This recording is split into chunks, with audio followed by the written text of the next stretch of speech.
the region. He was the president of the Chamber of Commerce.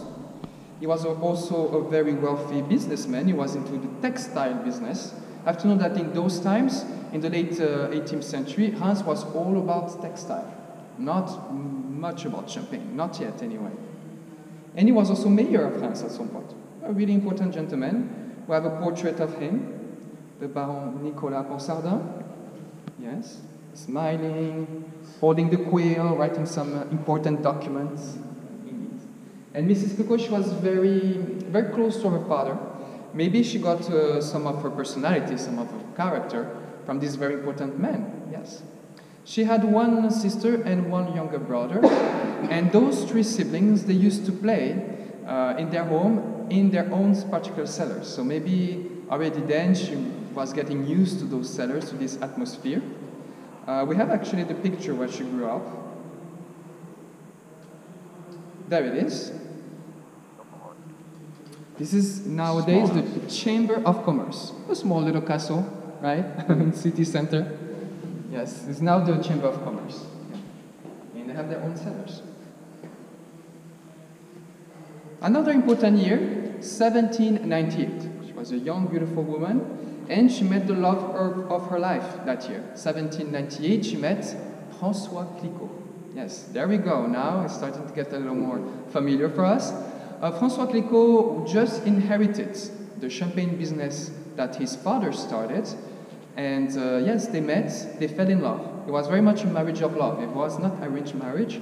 And marriages of love in the high societies in those times was quite rare already. 4 months of courtship, they married right away. The first 7 years were pure bliss. They were happy in marriage. However, tragedy struck the family. Because in 1805, 7 years later, François died from a very high case of flu. Very quickly, he was gone. 1805. And the father of the family, Philippe, who started the champagne business, was devastated. He wanted to give up, just abandon everything. But Mrs. Clicquot, she did something very crazy for those times. She decided to take over the business. Crazy because in those times there were no business women. Literally, there were no business women. They were considered like children, under the authority of a father, then of a husband. It would be like nowadays, if we're thinking the way they were thinking, giving your business to a 10-year-old child who never did business in their life. Yes. But she had a lot of character. Philippe knew that she was a very intelligent woman, and she managed to convince everybody around her that she was the right person to take over. She convinced somebody very important for the company, a business salesman, a traveler salesman called Louis Beaune, was already in the company for a few years, and also Alexandre Fourneau. Alexandre Fourneau was a wine specialist, and he would teach her everything about wine. However, the first few years, things were very complicated, very difficult. Very bad harvests. Also, the Napoleon Wars made it very difficult, almost impossible, to export champagne outside of our borders. It was so difficult that 5 years later, in 1810, Alexandre Fourneau just gave up. He quit the business. But she persevered, and that same year she got her first business, her first success, sorry. She created the first vintage champagne in champagne history. So better quality champagne, made with only the harvest of the year and exceptional grapes, so a special kind of champagne. So she already started to get noticed in that year. She didn't stop there. The next year, 1811, she created another vintage champagne. That year, 1811, a comet was passing through the French skies. In that year, the harvest was exceptional. Thanks to the comet, I don't know, believe it or not. But she created another vintage of exceptional quality. And with that second vintage, that she called the wine of the comet, she reconquered the mighty Russian market. So let's put it into its context. We have the Napoleon Wars. France and Russia in very bad terms.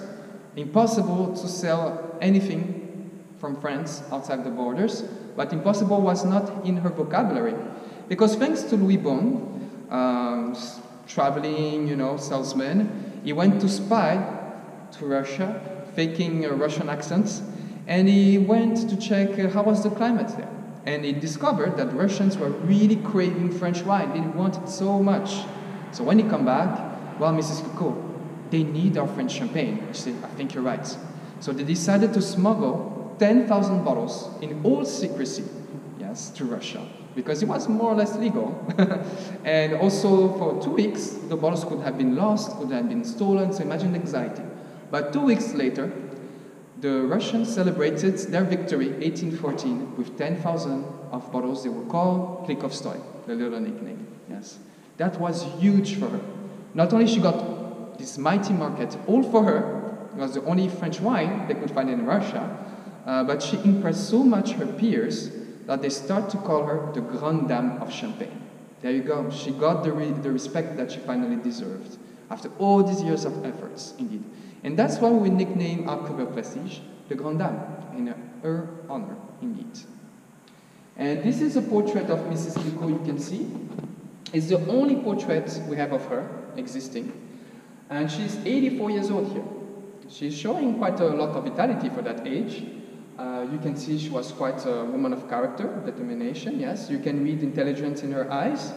But I do think she has a slight Mona Lisa air to her, this slight smile here. And she was very much like that, what we call an iron hand in a velvet glove. Because she has this perfectionism about her, this character, but she was always gentle and diplomat. That's how she managed to gather everybody around her. Yes, indeed. So yes, it was not her only success, the reconquer of the Russian market. 2 years later, in 1816, she created the drilling table that made it, a big revolution in Champagne, the table to turn the bottles. I will explain you more about that later, but really it made a big revolution in the Champagne world. In 1817, a lot of changes in her family. Remember Clementine, the little girl? Well, she grew up, and she was a young, beautiful lady, and she was getting married. She was getting married to Louis de Chevigny, who was quite the poet, the artist, a writer, a lot of charisma and personality. And, well, Mrs. Clicquot was very fond of him. However, he had one flaw. He was a gambler. Yes, so she wasn't letting him near her finances at all. But with all this personality and charisma, she made him an ambassador of the brand.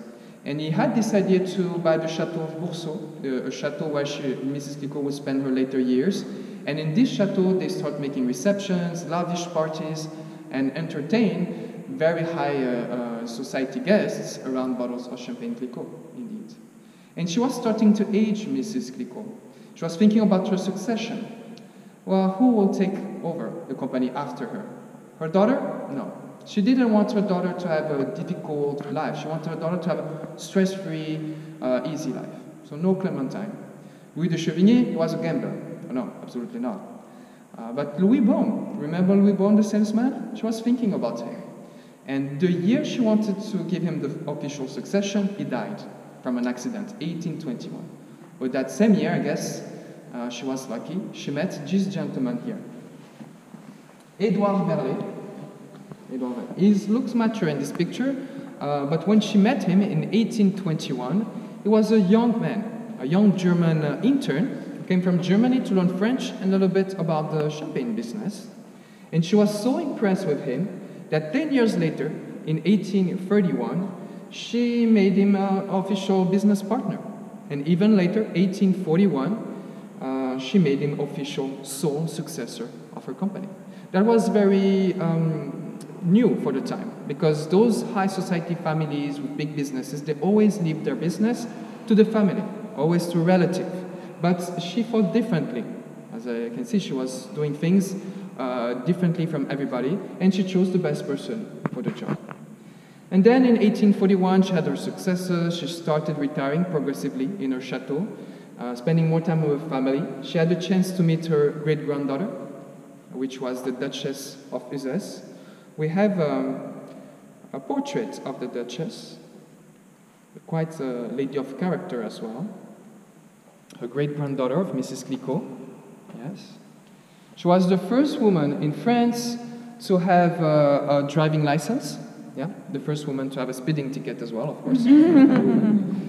One of the first also to have a flight license. And she was a huntress. She was a captain of hunting parties, official captain, so all the men were following her at a hunting party. So she was quite the lady, of course. And I guess she got that from Mrs. Clicquot, her grandmother. And Mrs. Clicquot died in 1866 at a beautiful age of 89 years old, which is quite impressive for nowadays standards, but even more so in those times. I do think there is a longevity secret inside of bottle champagne. That's my theory, but I think it's true. We'll see. We'll try a little bit in moderation, see in a few years if it works. Indeed. Mm-hmm. Do you have any question about the history? No? Or all right? So follow me for the next part. I'm going to talk more about the vineyards and our champagne.